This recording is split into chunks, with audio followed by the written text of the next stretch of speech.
Hello good people, welcome back to Keep Left and welcome back to the E30 build. Thank you so much for those who've been following this build. As from the last episode, we managed to lay the wiring in place and a few other things.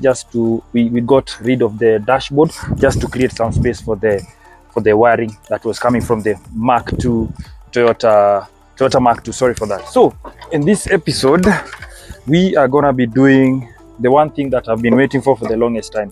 To be honest, I won't lie to you. None of this is prepared or even planned, but I've been getting really nervous because remember, I have never started this engine, and I'm just hanging on to the bit of faith that I have that this engine runs. So in this episode, we are gonna make sure it runs, and if it doesn't run, we just need to know the way forward. Are we getting another engine, or do we have a good engine running? But fingers crossed, we have a good engine. So bulk of today's episode is going to be making sure that the wiring that we laid is in the proper place. Remember, for instance, the wiring that I put, the engine harness, I just put it in place.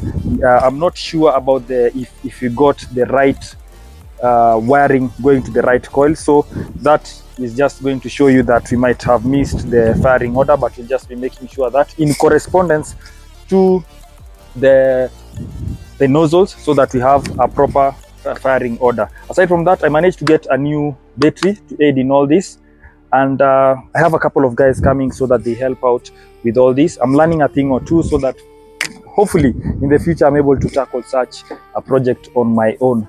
But in the meantime, I need people. So now, without further ado, let's dive into today's episode.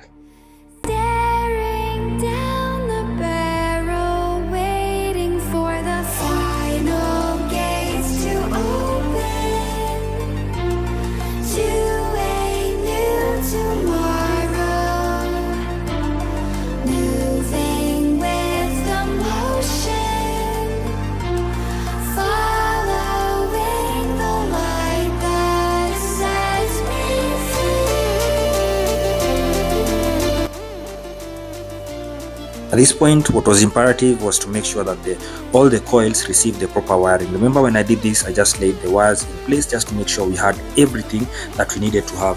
So at this point, Jose, my friend here, was just trying to make sure that all the coils had the proper wiring leading to them. What was quite peculiar and interesting was that the coils did not have a color coding that led to the proper wires.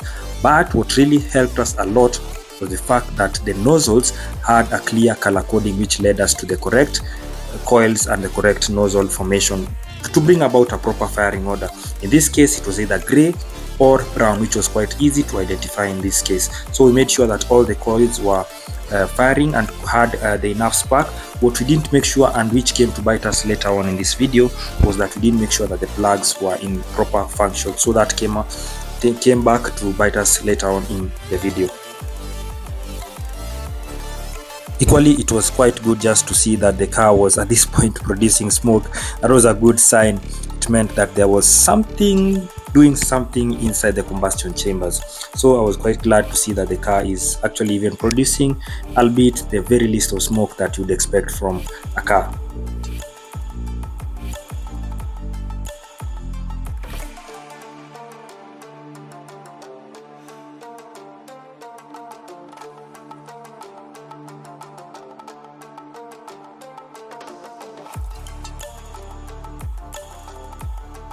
So this far, what we've managed to do is connect the starter. We are good to go. We've checked pretty much everything in terms of ground. We found that there are some fuses that were dead. We've managed to replace them. So the next thing is to just try. This is the first time we're going to be trying to start this car from the time I bought the donor car, if you can remember that. So without any procession or any type of formalities, my guy here is going to try and start it. We anaitwa Jose. He is Chief Engineer Technical Services at NASA. So he's going to try and start it Kienyeji style. So he's just gonna... Yes. So that's how far we've come. That's the first time we are starting it, and ideally the car is able to crank, which is a good thing. Remember, we've never gotten to this point. So far, so good. So hopefully today we get to start this car. So after cranking and cranking, it was becoming clear that we were going on the right direction. But at this point, there was something that was about to come out that was scary. Yes, fire. And with our experience with fire, we had to be a bit cautious going forward.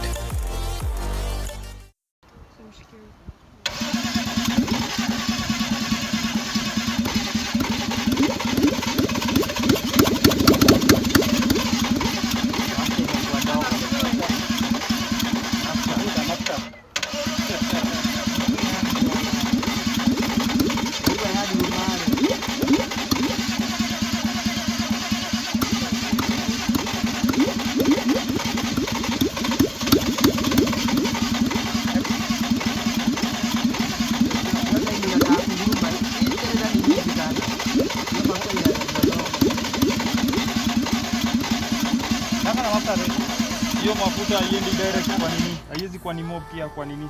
Na bado inaweza kuwa nyingi bado. Hiyo mafuta unajua inaenda big, hiyo mafuta inaenda direct kwa nini, kwa chamber. Kwa chamber.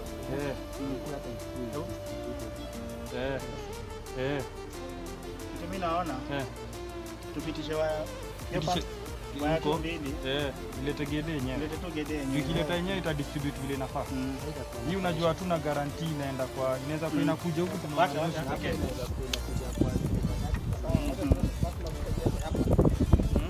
Ati umesema pipe yake ya return iko wapi tufunge? Iko hapo down.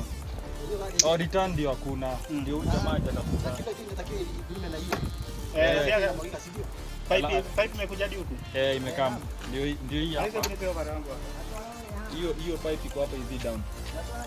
Pipe ya kuleta iko hapo hivi down.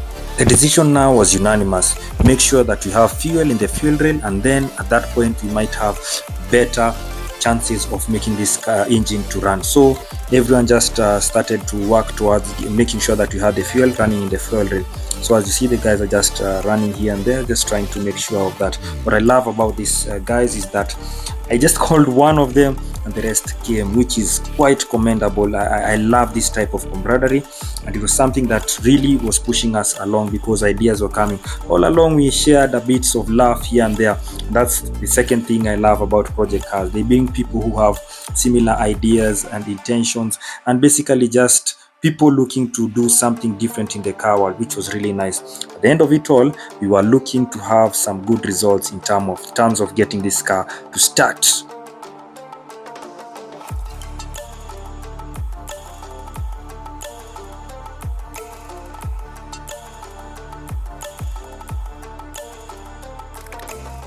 After full days of working and trying to get the car started and trying to just make the wires to do what they need to do, this happened.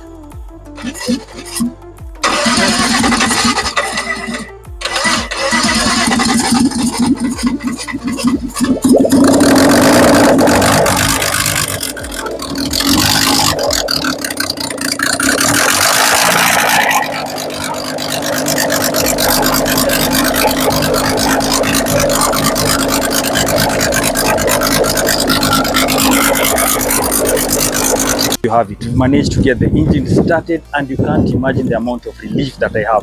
From the first time I started this project, I've never gotten the engine started, but thanks to these enterprising people, we managed to do that. This is what I love. This is what I like about Project Cars. We get people with the same ideas and directions, going the same direction to get the car started. And yes, we have it started. So now what they're trying to do is just to lay the wiring in place, so that you can be able to turn the key and the car starts. Just to lay any other body control modules, engine or gearbox modules in place, so that at least you can have something that you can turn key and start. So I'm really excited about this, and yes, let's do this. You remember the huge honest nest of our wiring that we had? This is what the guys have done, which is quite commendable. This is just a markup stage of what we've been able to do with the wiring. Let me try and get closer. We're trying to do something at least when we need to access those things. We're in a good position. They've been able to wire out the wires that will be used for indicating, flashing lights and all that to come to this side. So I'm really happy with the progress today. Remember, we've been able to get the car started. So we are inching closer to where this car can be able to start and drive on its own power. So I'm really happy about this. And with that, that's all we have for this episode for today, and I'm really happy. I'm almost blushing. But truly, I'm really happy about the progress for today. It has been a long time coming from when I started this project.